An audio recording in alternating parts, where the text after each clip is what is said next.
बहुत समय पहले की बात है कि एक जंगल में मेंढकों का एक समूह रहता था।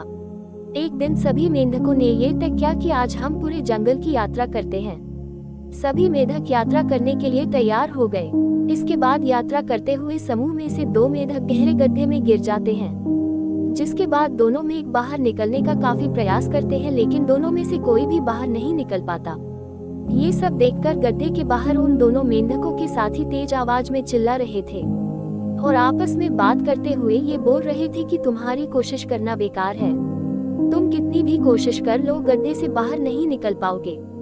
गड्ढे में मौजूद दोनों मेंढकों में एक मेंढक गड्ढे के बाहर सभी मेंढकों की यह बातें सुन रहा था।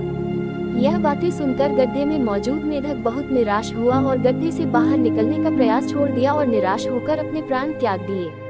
परंतु दूसरा मेंढक अभी भी पूरी तरह से गड्ढे बाहर निकलने की कोशिश करने में लगा हुआ था और गड्ढे के बाहर मौजूद सभी मेंढक उसका मजाक बना रहे थे और हंस रहे थे। बार बार प्रयास करने के बाद दूसरे मेंढक ने एक लंबी छलांग लगाई और गड्ढे से बाहर निकल गया। समूह के सभी मेंढक ये देखकर हैरान रह गए। जब सबने पूछा कि उसने ये कैसे किया तो उस मेंढक ने जवाब दिया, वह बहरा है और वह बाहर निकलने की कोशिश कर रहा था कि उसे लगा बाकी सभी मेंढक उसे उत्साहित करने के लिए उछल रहे हैं। कहानी की सीख। उपरोक्त मेंढक की कहानी हमें सिखाती है, हमें जीवन में किसी की भी नकारात्मक बात नहीं सुननी चाहिए।